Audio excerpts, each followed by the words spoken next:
Deixa eu...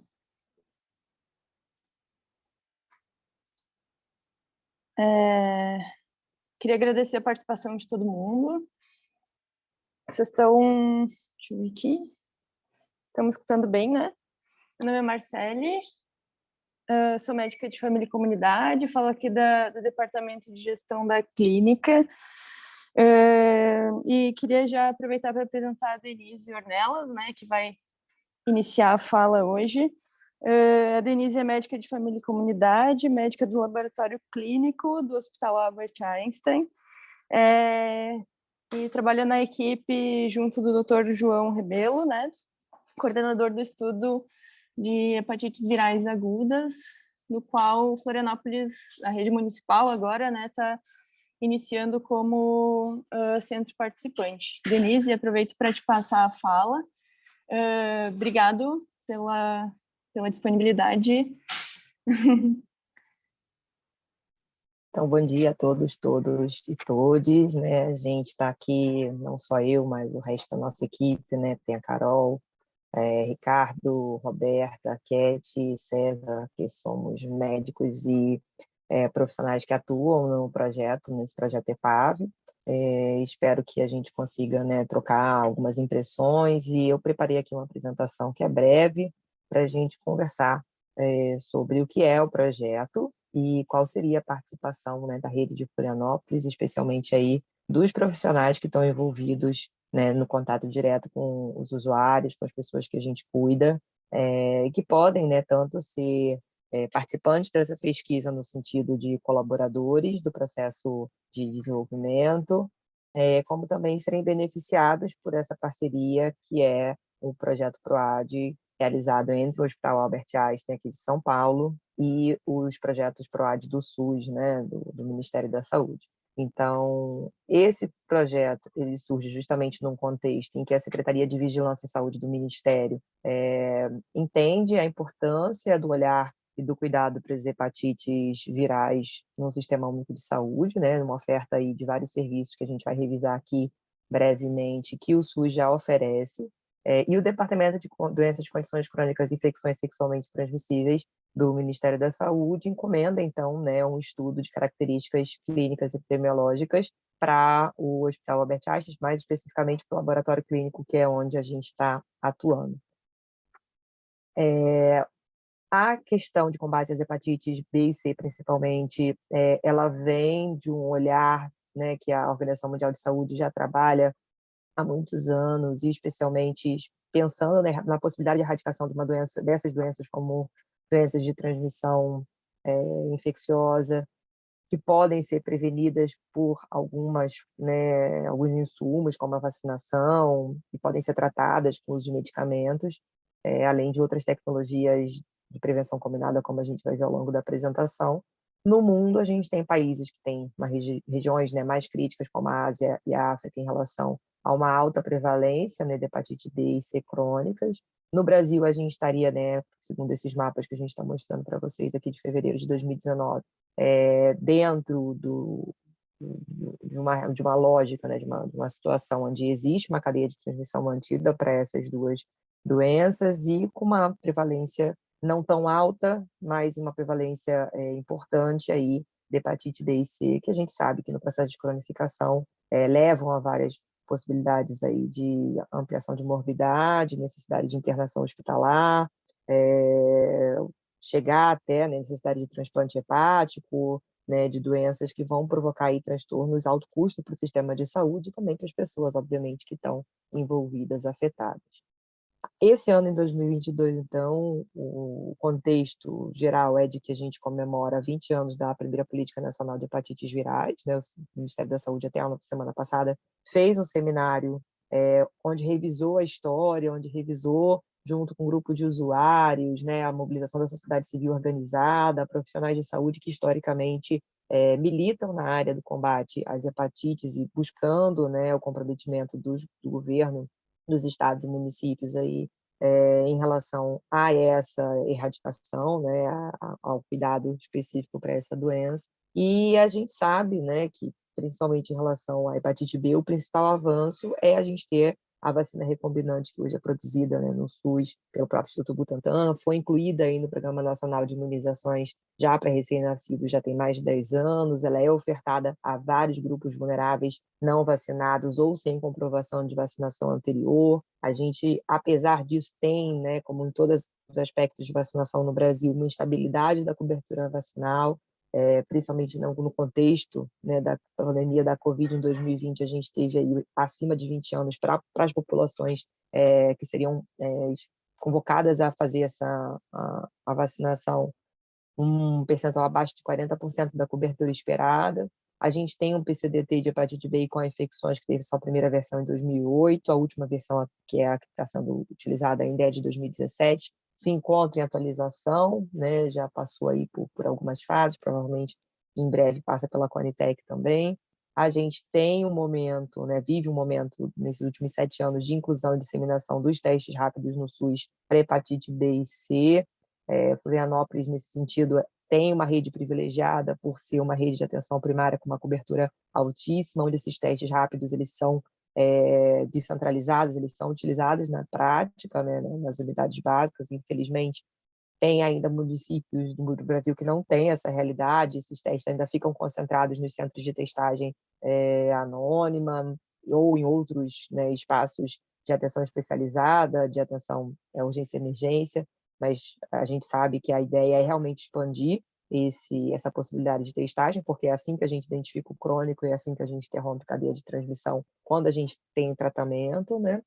E o Plano Nacional de Eliminação de Hepatite C, ele já é um pouco mais recente, né? Ele foi pactuado na CIT, na Comissão Intergestores Tripartites, em 2017, e essa é uma frase que está escrita nesse plano, né, de todos os diagnosticados terem acesso ao tratamento, independente do comprometimento hepático, que muda o paradigma que a gente vinha até então no Brasil tratando, ofertando tratamento apenas para aqueles que tivessem já algum grau de comprometimento. E acho que a rede de Florianópolis acaba tendo profissionais de várias faixas etárias diferentes, né? Tanto enfermeiros quanto médicos de gerações diferentes, mas o pessoal que é da geração mais antiga, né? Eu tenho 41 anos, quem estudou aí entre os anos 90 e os anos 2000, vai lembrar que quando a gente estava na faculdade, a ideia que era passada para a gente do tratamento de hepatite B era uma ideia de que era um tratamento caro, um tratamento dispendioso, um tratamento com muitos efeitos colaterais, os tratamentos principalmente baseados aí em interferon, e que esse paciente ele só devia ser encaminhado para tratar depois de 6 meses, se ele não clareasse, né, no seu exame, e se ele tivesse realmente maior risco de cronificação. Então, a gente aprendia muito mais que era para evitar o tratamento desnecessário do que ofertar tratamento para todo mundo. Então, essa frase ela impacta, né, numa lógica de que esse advento, que é mais recente, né, de vários antirretrovirais para o tratamento medicamentoso de hepatite C, ele tem uma alta taxa de cura em vários esquemas terapêuticos diferentes, inclusive na fase aguda. Hoje à noite, a gente tem um webinar do Ministério da Saúde com atualizações do tratamento de hepatite B e C. Marcele e Ronaldo aí podem divulgar para a rede também, né, para o pessoal que quiser assistir, porque muitas coisas mudaram, mesmo nesses tratamentos mais recentes, colocados de 2017 para cá. Hoje mesmo a gente sabe que antes de completar aí esses 6 meses, a partir, na verdade, de 8 semanas, a gente já tem um PCDT, que é o Protocolo Clínico de Diretrizes Terapêuticas de Hepatite C com infecções, preconizando que a gente pode iniciar tratamento com alguns esquemas, né, de medicações fornecidas pelo SUS. E sem a exigência, que, claro, seria muito importante se a gente conseguisse ter para todos os pacientes, mas sem necessariamente exigir a genotipagem como um ponto, que muitas vezes retarda o tratamento. E esse é o paciente que, se está bem, que se procurou para fazer um teste rápido, está sintomático, ele também é um paciente que potencialmente está transmitindo. Então, quando eu começo a tratar precocemente, eu estou interrompendo a cadeia de transmissão. A gente tem vários estudos de efetividade, estudos de custo-benefício, que mostram que um paciente tratado em fase aguda, ele deixa de transmitir de forma que exponencialmente tratar em fase aguda diminui não só o risco individual daquela pessoa desenvolver a cronificação, mas de eu ter outros crônicos, de ter outras pessoas com doenças avançadas por conta justamente de eu interromper a cadeia de transmissão. E hepatite C, infelizmente, a gente não tem uma vacina, diferente de hepatite B, então é hoje o tratamento medicamentoso o nosso ponto, né, de inflexão em relação à possibilidade de interrupção dessa cadeia. E a gente já tem perspectivas futuras, acho que Florianópolis também já teve algumas parcerias aí com outros projetos de amplificação desse tratamento medicamentoso, que na maior parte das vezes é feito apenas na atenção especializada, por gastro, hepatologista ou infectologista, também para a atenção primária à saúde, né, principalmente a partir de uma base de atenção primária que tenha uma enfermagem, uma medicina de família e comunidade fortes, possa não dar conta, além de fazer o diagnóstico, mas também de fazer o tratamento, supervisionar esse tratamento, cuidar desse paciente, cuidar dessa pessoa ao longo do tempo, né? E aí a gente não pode esquecer também da possibilidade de olhar para a hepatite B e C dentro dessas ofertas, né, de prevenção combinada, que tem desde a imunização, as profilaxias pré-exposição, pós-exposição, como também as profilaxias ofertadas para recém-nascidos para a prevenção de transmissão vertical, e que estão dentro ali da mandala, né, olhando para a prevenção combinada, dentro de um olhar que foque nas populações-chave prioritárias, mas não só, dentro dos marcos legais e outros aspectos aí que precisam ser estruturados para que o sistema de saúde comporte tudo isso. Além das hepatites B e C, né, uma hepatite que a gente acaba também aprendendo como uma coisa que está muito relacionada só à transmissão fecal oral e que não está relacionada ao cuidado específico aqui das pessoas que a gente atende, porque quando ele chega ictérico, chega bem sintomático, a gente pode até pensar em hepatite A, mas em geral a gente não pensa, é hepatite A, né? A gente hoje também já teve uma ampliação importante da vacinação contra a hepatite A para as crianças até 5 anos, 4, na verdade, 4 anos, 11 meses e 29 dias no Programa Nacional de Imunizações. No CRIA, a gente mantém a vacinação de hepatite A para algumas condições especiais. E a gente tem, né, a reemergência da hepatite A, então, relacionada não só à transmissão fecal oral dentro do contexto de condições sanitárias precárias, mas também relacionada a algumas práticas sexuais entre homens que fazem sexo com homens. Inicialmente, a gente teve surtos que começaram a acontecer na Europa entre 2016 e 2018. Posteriormente, a gente teve a disseminação para a América do Norte, para a América do Sul, e especificamente em São Paulo, a gente, entre 2017 e 2019, teve aí um número muito grande de casos, 1.547 casos, incluindo duas mortes por hepatite A fulminante. E aí, então, desde 2017, aqui em São Paulo, a gente tem a vacinação para homens que fazem sexo com homens dentro também do calendário vacinal. Então, a gente tem uma reemergência disso dentro de um outro contexto epidemiológico. E aí, voltando um pouquinho para a hepatite C, né, aproveitando esse gancho, a gente também tem um aumento dos casos de hepatite C em vários lugares do mundo diferentes que apostaram no contexto da profilaxia pré-exposição. Então, a gente percebe que, em algumas situações, o uso da PrEP sem o uso do preservativo ele favorece a transmissão da hepatite C, então a gente começa a ter uma incidência mais alta do que na população geral, mesmo, né, sem a co-infecção pelo HIV, porque estão usando justamente a profilaxia pré-exposição.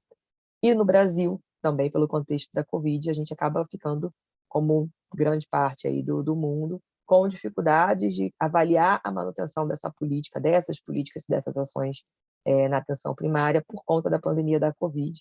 Então, a gente teve aí uma redução importante do número de notificações. Hepatites agudas, em geral, elas já são subnotificadas, né? A gente acaba notificando muito mais crônica do que hepatite aguda. E isso tem impacto, né, nas estratégias pensadas, nas políticas pensadas para tentar reduzir, né, e chegar até 2030 com essa meta de erradicar as hepatites B e C. Então, esse contexto geral, ele é pano de fundo para o nosso projeto, né? E um dos objetivos do Ministério da Saúde ao demandar, né, esse estudo é realmente ter bases mais sólidas, ter uma noção melhor de como é que se dá a transmissão em fase aguda justamente das pessoas que são portadoras não, que estão afetadas pelo vírus na fase aguda de forma assintomática, porque se elas não sabem que elas têm o vírus, elas estão potencialmente mais transmissoras, para as pessoas que mesmo com sintomáticas estão com sintomas leves, que não ficam internadas, que não ficam em isolamento e que podem aí estar disseminando essa cadeia de transmissão. Então, o objetivo geral aqui é conhecer as características clínico-epidemiológicas e também moleculares, né, genotipar essas hepatites que estão circulando, né, esses vírus que causam hepatite que estão circulando nos serviços de saúde brasileiros. Então, o nosso estudo está nas 5 regiões geográficas os objetivos específicos, né? Então, determinar a taxa de incidência por ser um evento agudo dessas hepatites causadas por vírus hepatotópicos A, B, C, D e E.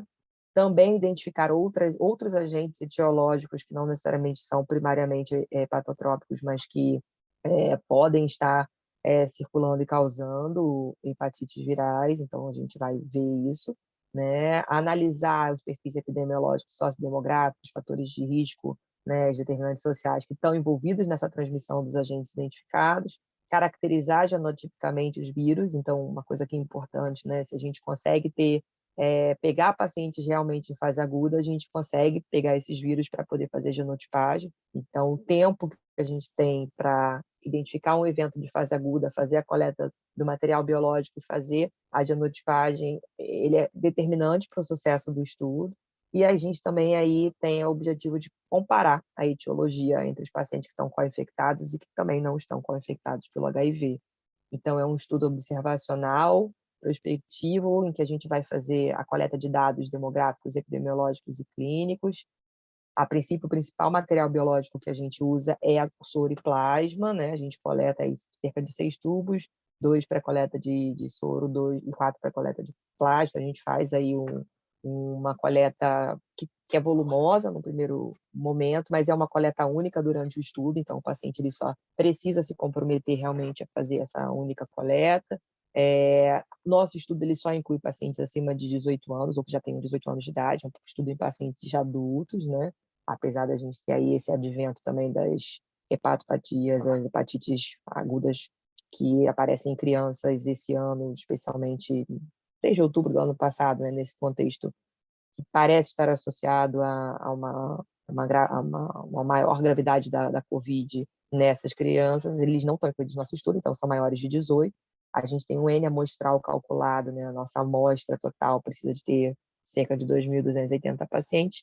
E o estudo ele começou em 2018, né? Então toda a etapa de preparação, submissão a comitê de ética, publicação de protocolos, até que começaram a ser colhidos os exames dos pacientes em 2019, os dados demográficos. 2020 veio a pandemia. E aí o estudo continuou, a despeito da pandemia ocorrendo em 2020, 2021, mas com uma quantidade de pacientes encaminhados muito mais baixa do que era previsto. Então, hoje, em 2022, a gente tem até dezembro desse ano para encerrar. A gente fez, então, um esforço muito grande de incluir cidades que têm uma atenção primária forte, como Florianópolis, Rio de Janeiro, cidades grandes como São Paulo, Porto Alegre, né?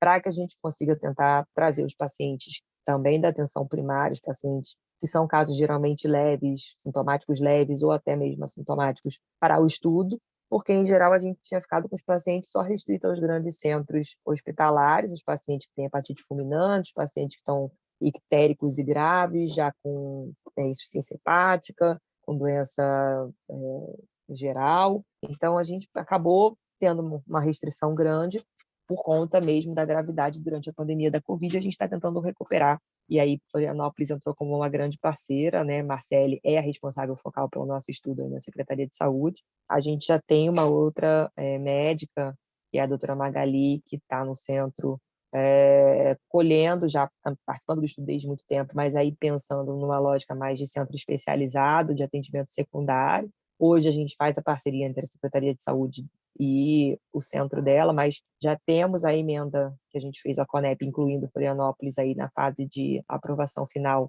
e do CEP também de Florianópolis, para que a coleta de sangue seja feita na unidade. Eu vou explicar isso um pouquinho mais para frente. Marcelo também vai falar disso, né, Marcelo, para os profissionais.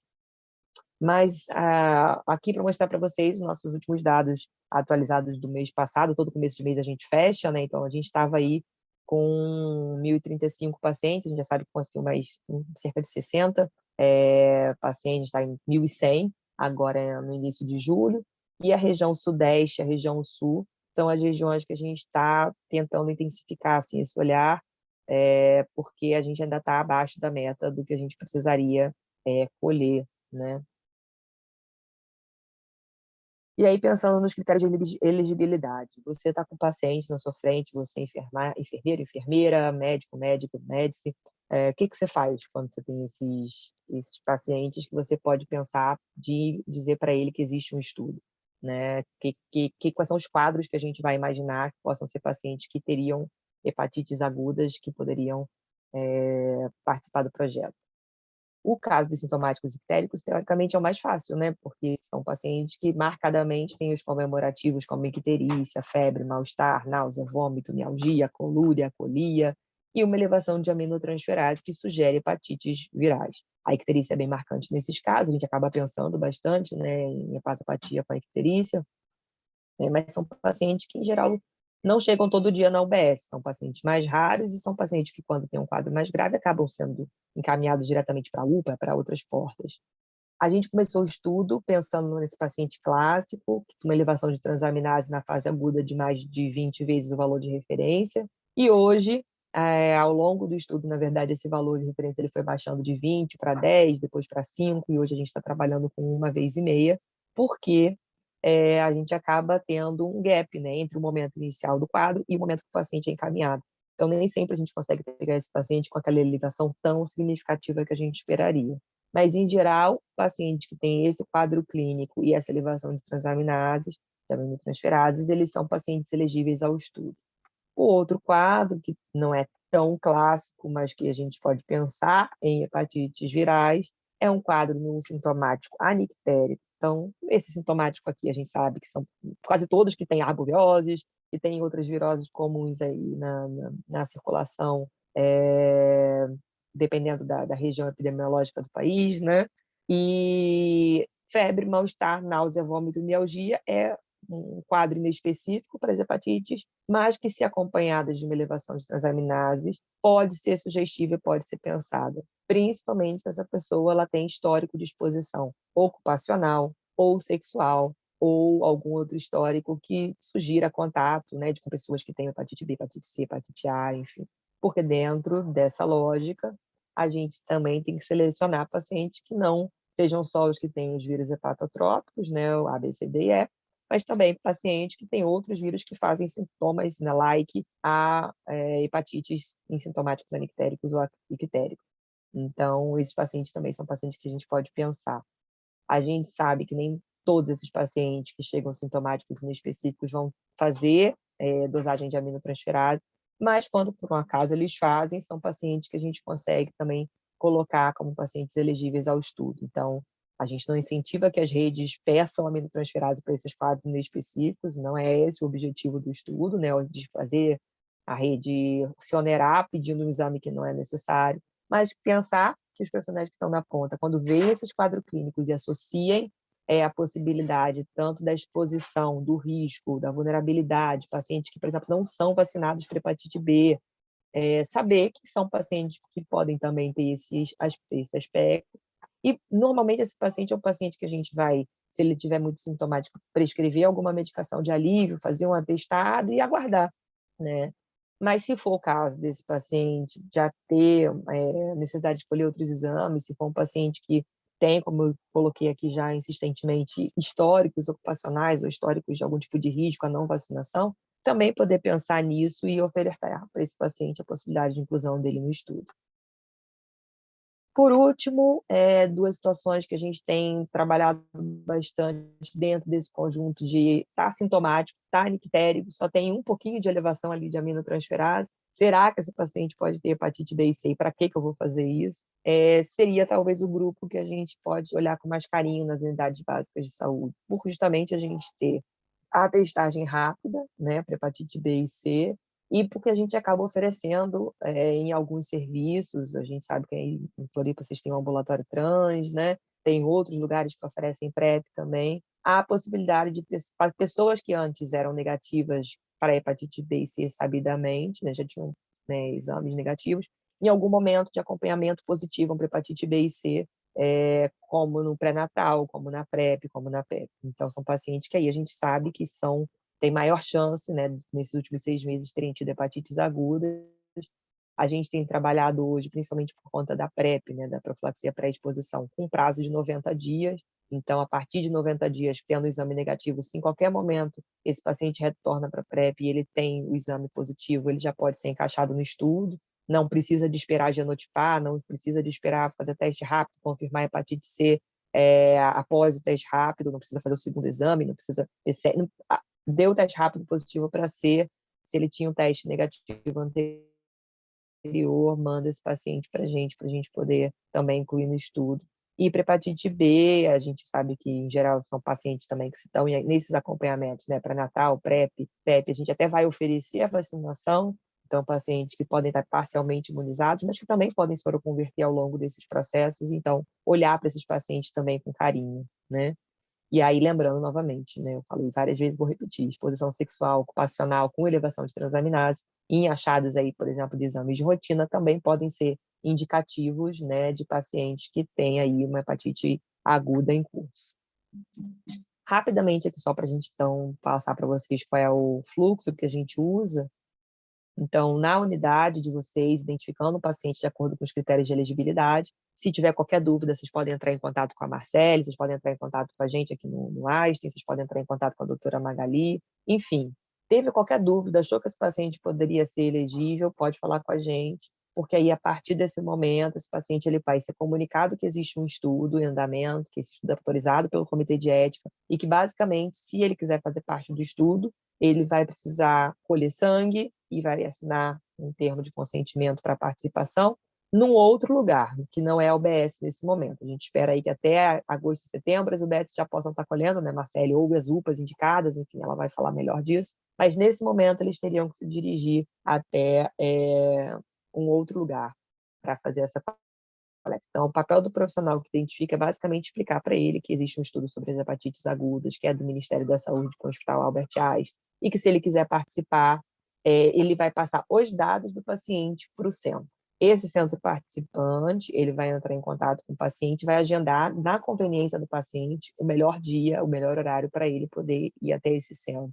Durante esse atendimento que o centro faz, ele vai, então, ter, né, a leitura do termo de consentimento livre esclarecido, assinar um termo de contato, como ele quer ser comunicado, vai falar, né, com a equipe, vai ser entrevistado para um questionário clínico epidemiológico, faz a coleta de sangue, e se esse paciente ele se deslocou até o centro para fazer a coleta, ele vai ter, ao final desse processo, o recebimento de um cartão de R$ 35 de ressarcimento pelos gastos que ele teve. Esse momento da coleta é um momento onde a equipe também local entra em contato com a gente aqui no Einstein. O projeto ele se responsabiliza pelo transporte da amostra até o hospital, né? Então, esse transporte ele vem via aérea, todo, né, acondicionamento de material biológico que é necessário. Chega no nosso laboratório clínico aqui, que é esse ponto 7 do finalzinho aqui do slide na esquerda, vai para o nosso laboratório. Todo o processamento e realização dos exames ele corre junto com os processamentos e realizações dos exames dos pacientes que estão aqui no nosso hospital, usando a mesma tecnologia que a gente oferece nessa parceria com o PROAD SUS. E aí, aqui, só para vocês verem como é que é o formulário de inclusão do Denise, paciente, só... né? Oi? Denise, não, só para complementar e para, enfim, contextualizar de como está acontecendo agora aqui em Florianópolis, é exatamente esse fluxo, e a gente tem um WhatsApp para justamente fazer essa captação. Então, o profissional vai identificar esses critérios de elegibilidade, vai levantar essa suspeita e passar os dados de nome completo, data de nascimento e contato de WhatsApp do paciente para o nosso, digamos, WhatsApp central assim, do estudo, para a gente poder agendar e mediar esse agendamento da pessoa e inclusão da pessoa para fazer a coleta que está acontecendo no Hospital Nereu Ramos atualmente. Né? Nesse momento, a gente não está fazendo a coleta na rede municipal, exatamente, ainda, né? Está sendo no Hospital Nereu Ramos, então esse agendamento, tudo a gente está centralizando no número de WhatsApp que a gente tem divulgado, mas vamos seguir redivulgando esse número de WhatsApp para fazer essa inclusão, né? Mas é basicamente isso. Obrigada. Beleza. E então é isso que o Marcelo colocou, né? A nossa equipe ela discute caso, analisando o resultado dos exames, a gente faz mais de 40 exames com o material desse paciente, a gente vai falando com o pessoal da equipe, então o centro participante, né, o médico do centro participante, ele entra em contato com o participante depois para dar o resultado. Se ele voltar para receber esse resultado presencialmente, se ele desejar, e foi um paciente que tem necessidade de ter seguimento naquele serviço,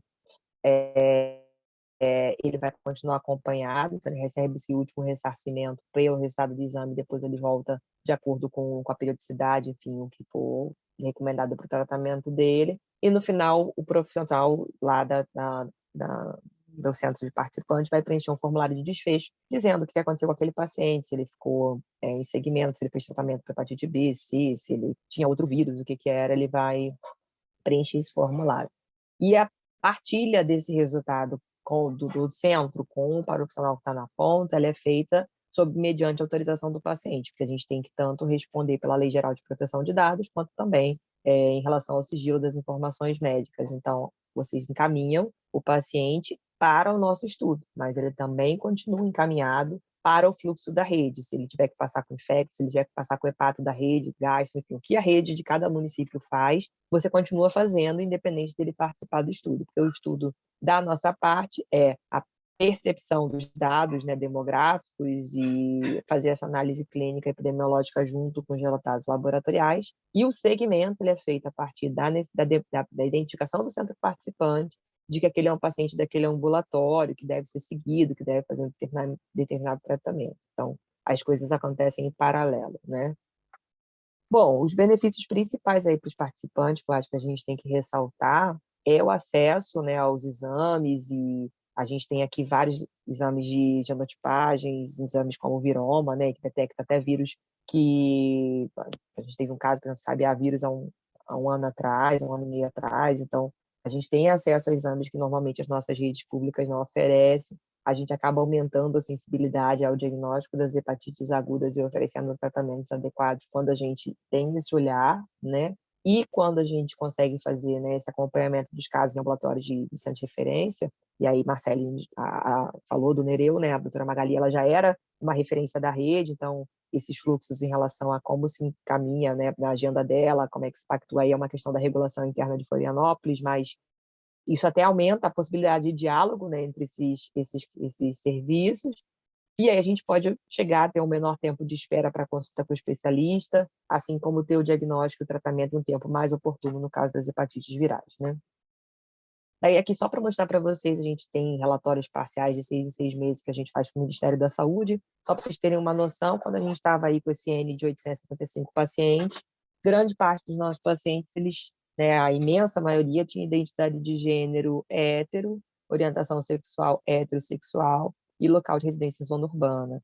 Então, incluir outros ambulatórios, incluir locais que fazem o serviço e cuidado de pessoas trans, né, com orientação sexual diversa, é importante porque eles são importantes na representação da nossa amostra, né? É impossível que a gente faça um estudo desse escopo, inclusive para um departamento, né, que olha para essas populações chaves e vulneráveis com esse olhar, e eles não estejam incluídos. Então, a gente também vai nesse sentido, né, na parceria com Florianópolis, porque a gente sabe da importância que Florianópolis dá a esse olhar.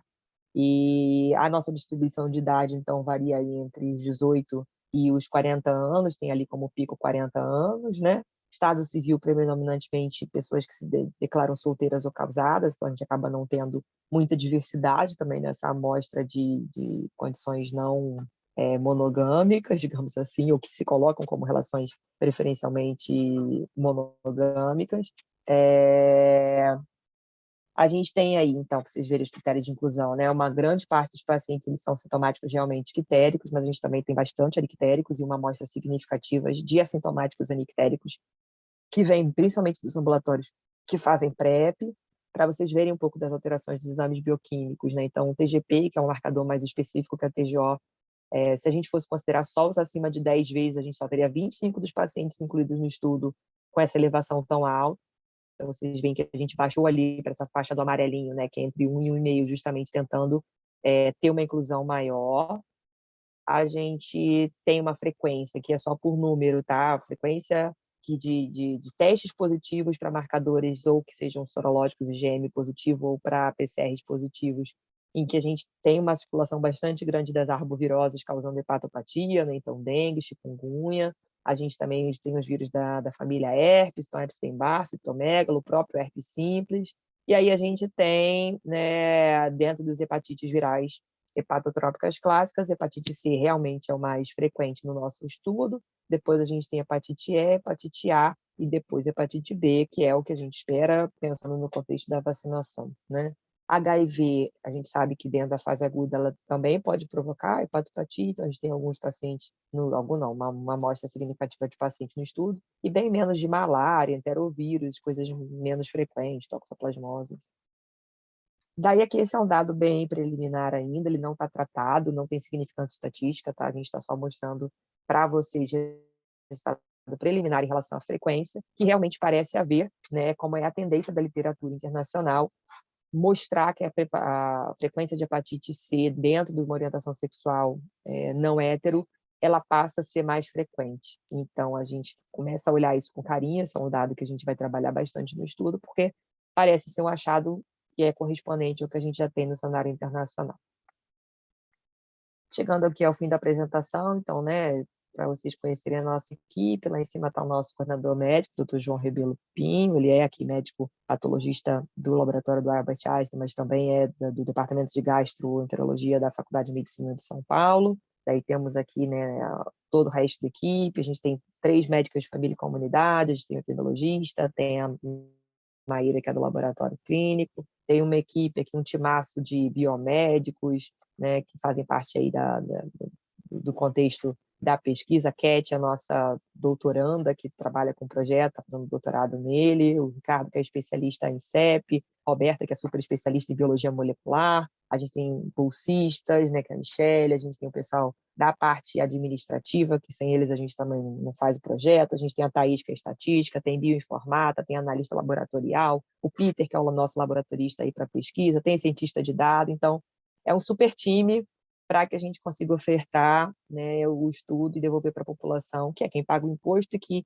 consequentemente, financia o nosso estudo, financia aí a possibilidade dessa integração, né, do nosso hospital com o SUS, ofertando para a população, devolvendo para a população o que é de direito. Então é isso, gente. Estou aqui para a gente responder as dúvidas que vocês precisarem. E obrigada aí, Marcelo, Ronaldo, em nome da Secretaria Municipal de Saúde, pela parceria. Eu espero que a gente consiga até o final do ano aí ter bastante amostras e beneficiar os pacientes, usuários de Florianópolis. Obrigada, Denise. Eu mandei aqui no chat os dados que precisam, assim, é bem básico mesmo, a ideia é não onerar o profissional que está ali identificando os casos, não atrasar atendimento, não sobrecarregar. Então, é basicamente o nome completo, a data de nascimento e o contato de WhatsApp do paciente, né? A ideia é enviar uma mensagem, o próprio paciente pode fazer isso no momento do atendimento ali, ou então o profissional pode fazer esse envio para o número de WhatsApp que eu mandei aqui no chat. A gente está também divulgando cards com essas informações e a ideia é que no futuro, não muito distante, a gente possa fazer as coletas na rede mesmo. Mas obrigado, Denise. Não sei se alguém tem alguma dúvida, alguma questão para colocar.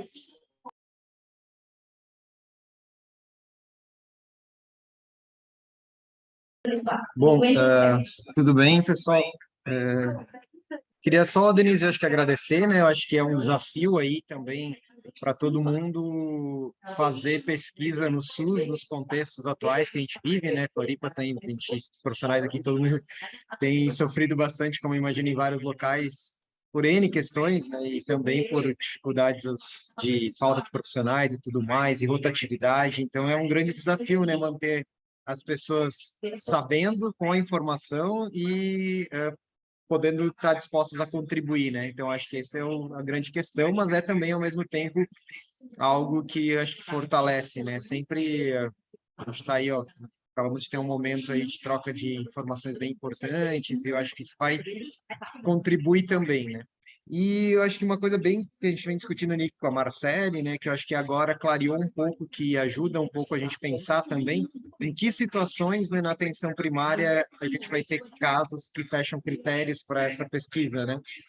Ficou mais claro agora para mim a questão de que, por exemplo, eu acho que deixando aberto é bem para atenção primária, a PEP, né? Eu acho que esse é um local que a gente consegue ter uma possibilidade de pegar casos dentro dessa janela aí dos 90 dias, porque em especial a questão da hepatite C. A gente vai ter uma repetição em 3 meses, né, dessa sorologia pelo PCDT, né? Há uma discussão, talvez, a gente até botaria aqui em discussão, né? Porque pelo PCDT a gente vai repetir, na verdade, em 4 semanas e 6 meses. Então, nessa repetição de 4 a 6 semanas, é possível que a gente pegue algum caso. Há consultas pré-natal, né? Que agora a gente tem pelo menos o rastreamento de hepatite C entrou, né? Que antes não era tão claro, né? Entrou já nas rotinas de pré-natal, porém é apenas um exame, que pode ser um caso, né? Claro, a hepatite B, só que a hepatite B, ela talvez não feche critérios de caso agudo, né? Não sei como ficaria isso, a gente não vai ter acesso, talvez, em tempo a uma... Até vai ter, né? Se fizer uma IgM, eu não sei se isso entraria também, ou... Isso é uma dúvida daí, né? E os casos da PrEP também, eu acho que fica mais claro também. Agora a gente tem, só que a gente tem consultas a cada 4 meses, 120 dias. Também podem entrar. Sim, E daí eu tenho podem. certeza, né, que aquela pessoa, ela realmente tem um exame negativo há pelo menos 4 meses atrás. Então, acho que PrEP, que a atenção primária começou a fazer agora em Floripa, algumas equipes, os ambulatórios, acho que fica bem claro. A PEP, né, eu acho que principalmente nesse retorno aí em alguns dias aí para em 4 a 6 semanas, né? Eu acho que é um espaço, um pré-natal, né? E tem essa questão da hepatite B, que eu não sei como que a gente poderia caracterizar, porque frente a um caso que pode ser crônico, pode ser agudo, a gente tem aquela discussão do IgM, né, que ajuda, pode ser uma agudização de um caso crônico, mas Isso, Ronaldo. poderia A gente estava ajudar. discutindo isso até ontem, né? A Carol, que está aqui, além de médica de família, ela é infecto também. E a gente estava discutindo bem isso, porque quando a gente vai ampliando os olhares, né? Quando a gente sai da atenção especializada e vai para a atenção primária, o nosso timing também muda. E para hepatite B é exatamente isso. Se a gente tiver o marcador de IgM positivo, a gente sabe que ele realmente é um paciente de fase aguda e a gente vai ter muita chance de conseguir captar esse vírus para poder a gente fazer a genotipagem. Então, incluir pacientes que estão assintomáticos, que estão leves, eles são importantes porque a gente vai olhar a circulação geral do vírus, quais são as cepas, quais são que estão circulando no Brasil, fazer esse diagnóstico também é muito importante. O que ocorre... Eu tinha fechado aqui o vídeo, desculpa. O que ocorre em relação a só a testagem do teste rápido na unidade básica de saúde? Que se a gente limita a esperar chegar o resultado das sorologias, eu não sei como é que está sendo o fluxo que vocês estão fazendo aí, faz o teste rápido e manda fazer as sorologias, ou manda fazer PCR, ou manda para ambulatório de especialidade, isso varia muito de local, né? Cada serviço acaba tendo uma dinâmica para pensar no crônico, de acordo com uma orientação que nem sempre é do próprio PCDT. As pessoas não têm usado, a gente conversa com alguns municípios que não usam PCDT. Vocês, a gente sabe que usam, que tem essa toda parceria aí com o CDC, com outros órgãos externos que pensam um jeito diferente, mais atualizado, com uma performance melhor. Então, o que a gente puder acertar com a rede de vocês em relação a isso, eu acho que é incluir o máximo possível, porque a gente sabe que vocês têm uma sensibilidade, digamos assim, para a captação desses casos, com uma acurácia maior, né? Vocês são sensíveis a olhar para esse paciente como um paciente que potencialmente está agudo, e a chance de vocês mandarem para a gente um paciente crônico talvez seja menor do que se a gente colocar para algum lugar que fale todo mundo que tem teste rápido positivo manda para a gente, vai mandar todos os crônicos, entende essa questão? Esse que é o ponto para a gente. A gente não pode ter o risco de incluir um monte de paciente crônico, porque ele também vai estar, né, onerando o estudo no sentido de que a gente precisa ver os agudos. Por outro lado, a gente também vai ter um ou outro, dependendo da situação, que é realmente um crônico que estava ali agudizado, ou um crônico que passou entendeu? E a gente vai acabar com o próprio tempo mesmo dele, colocado, vindo para o estudo e tal, se deslocar, às vezes saindo de um critério para outro, não positivando no PCR para hepatite B, entende? Então, vamos ver, assim, acho que a gente tem que fazer esse alinhamento bem fino. Tudo que você falou em relação à PrEP, a PEP, a pré-natal, está correto, é isso aí. Em geral, a gente tem colocado 90 dias, porque o protocolo fala, né, de acompanhar de 3 em 3 no início, depois passar para 120 dias, mas se vocês estão fazendo com 120, tem um documentado dele anterior, a gente vai poder, no formulário de desfecho, isso vai poder estar descrito direitinho, a gente vai poder entrar em contato com os profissionais de vocês, então acho que é uma relação bem próxima que a gente consegue alinhavar, né, isso. Perfeito, até, Denise, eu estava pensando assim, como um critério seria porque o paciente sintomático, né, mesmo sintomático leve, ele acaba ainda sendo mais raro, né, digamos assim. Muitas vezes eu vou pegar, ou ele teve algum sintoma que passou despercebido, né? Mas pensando Perfeito, isso aí mesmo. no critério laboratorial para atenção primária, talvez, por exemplo, um paciente que tenha um registro de testes de seja HBsAg reagente, HC não reagente ou anti-HCV não reagente nos últimos 4 meses, 120 dias, eu tenho um registro, ele fez há 4 meses, seja por causa do pré-natal, seja por causa da PEP, seja por causa da PrEP, e ele aparece, e eu tenho um positivo com um não reagente aos últimos 4 meses, ele já entraria. Eu acho que daí ajuda a definir melhor. Para a gente é ótimo, porque a gente sabe que vocês em Floripa conseguem seguir pacientes, né? A atenção primária que não segue, não tem isso. Sim. Ou então um caso com HBsAg reagente, em que eu tenha o anti-HBc IgM reagente, né? Também vai me despertar, mesmo que eu não tenha um registro prévio nos últimos 4 meses de um não reagente do Perfeito. HBsAg. Esse aí ele é super elegível, porque a gente vai repetir essa sorologia aqui e vai fazer o PCR com a genotipagem. Então, se ele for realmente, ele vai estar incluído perfeitamente. E só uma outra questão, de qualquer forma, a gente continua seguindo o nosso protocolo de solicitação de carga viral e tudo mais. Não depende, por exemplo, se eu não vou depender da carga viral do projeto, por exemplo. É uma dúvida que eu traria aí para ti. Não, aí vocês é que vão, tipo, tem município que consegue, tem redes que suporta fazer isso, né? Tem município que tem dificuldade, manda para outra cidade, então que consegue usar a nossa antes até da deles saírem, né? Então, o que a gente tem falado e conversado com os municípios é no sentido de mantenha o seu fluxo, porque esse paciente, uma vez que ele vai ser ofertado para ele o estudo, não necessariamente ele vai vir, entende?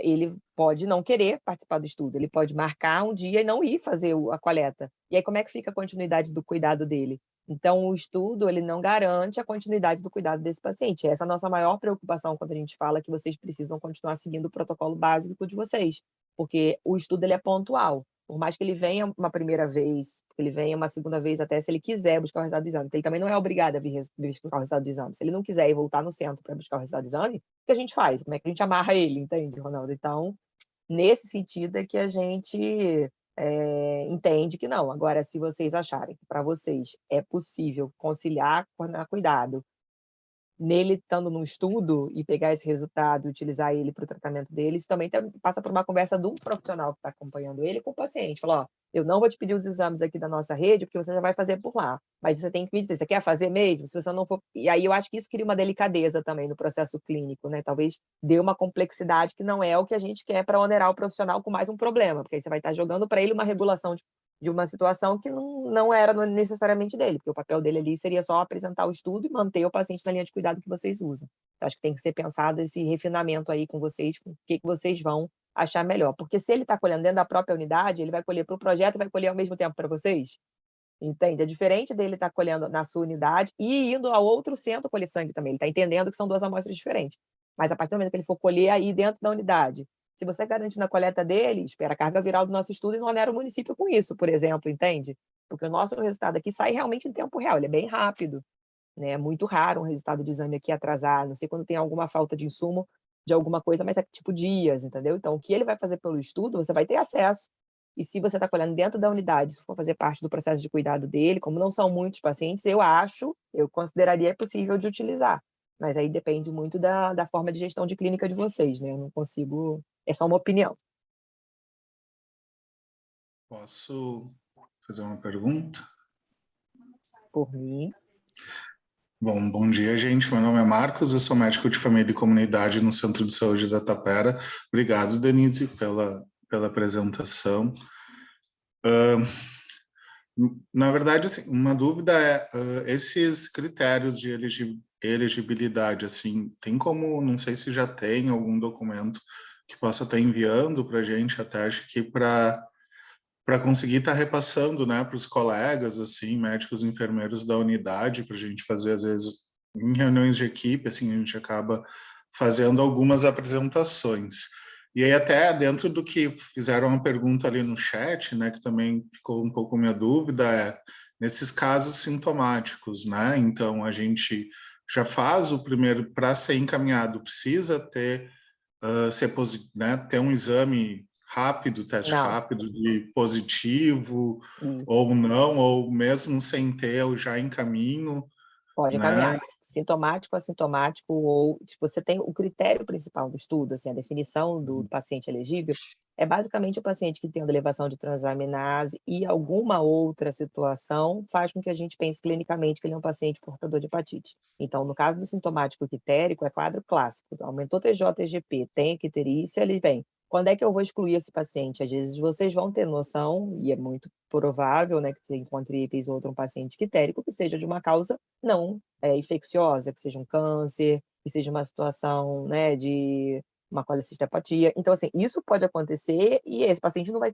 ser encaminhado, porque mesmo com elevação de transaminase sendo sintomático, a gente sabe que é uma causa que não é clinicamente, né, mas, assim, acontece de alguém encaminhar um paciente com câncer de cabeça de Pâncreas para a gente porque não examinou, não fez exame físico do paciente. Acontece, entendeu?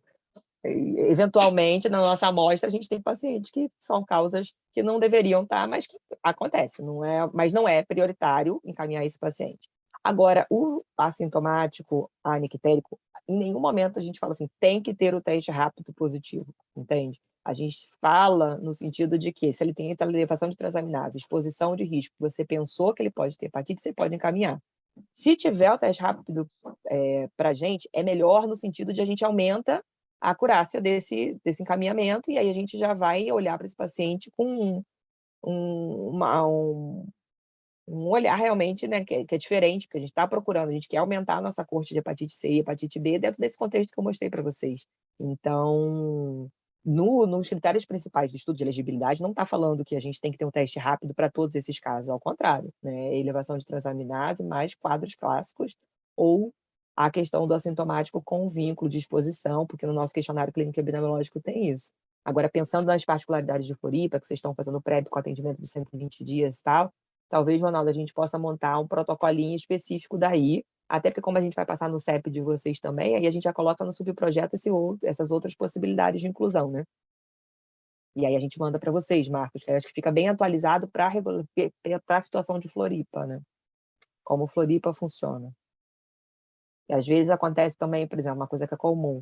Aumentou o TGO, mas não aumentou o TGP. A gente sabe que a TGP é muito mais específica do que a TGO nesse aspecto. Então, se é um aumento muito pouco sensível de TGO frente a outras condições que, tipo, se é assintomático, é anictérico, esse paciente, dependendo da história, ou por que esse TGO foi colhida? Foi uma coisa que ele estava fazendo, sei lá, tratamento com antilipemiante. Aí esse paciente a gente também não vai incluir, entende? Então, o que a gente tem tentado é fazer uma aproximação clínica, principalmente eu, Caroline e Laís, que somos as médicas de família, que podem estar disponíveis para conversar com vocês, e fazer a discussão se vale a pena incluir, se não vale a pena incluir, antes de abordar o paciente, porque também é chato, né? Você aborda o paciente e fala, eu quero que você participe de um estudo, e depois a gente fala, não, no centro, a pesquisadora do centro fala, não vale a pena a colher desse paciente, entendeu?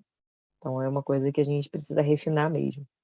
O que a gente tem visto, infelizmente, é que a gente pegou os dados de notificação por estabelecimento de saúde, né, de alguns estados do Brasil. E 2021 praticamente não teve notificação de hepatite aguda.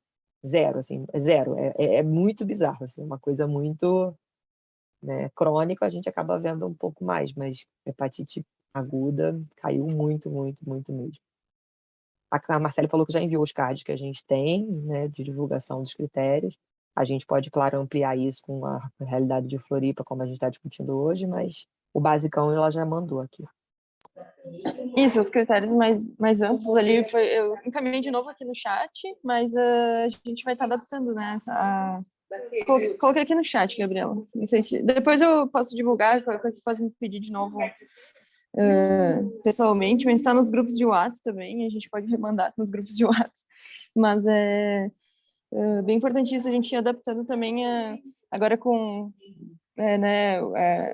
a PrEP na PS e essas outras questões da PEP, a gente vai, enfim, encontrando os caminhos, assim, onde pode ter mais, né, aparecer mais pacientes, assim, para inclusão.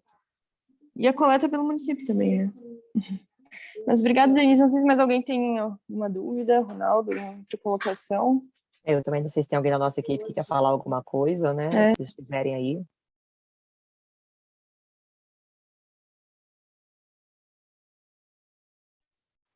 Acho que a Denise contemplou bem tudo. Os que vocês tiverem de dúvida também ficou à disposição, tá? E é isso, gente. Obrigada, viu? Obrigado, gente. A gente vamos fazer um esforço aqui para ver se a gente consegue melhorar a nossa captação e é um desafio que a gente tem aí pela frente. Obrigado aí pela parceria. Tchau, tchau, obrigada. Até a próxima, gente.